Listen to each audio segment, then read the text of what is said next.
جبنا لكم حامل للبرميل. الحامل ده يشيل البرميل من غير ما انت تشيله بكل سهوله خالص. اهو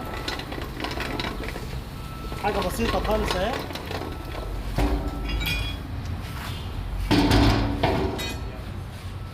طريقته سهله طبعا، هنزل لكم تصنيعه ان شاء الله الفيديو الجاي. مش هتشيل البرميل خالص اهو.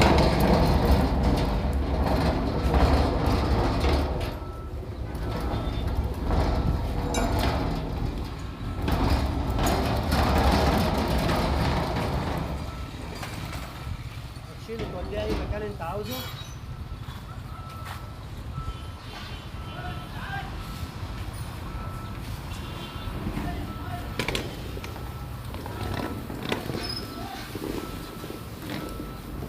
دي حامل برميل اهو.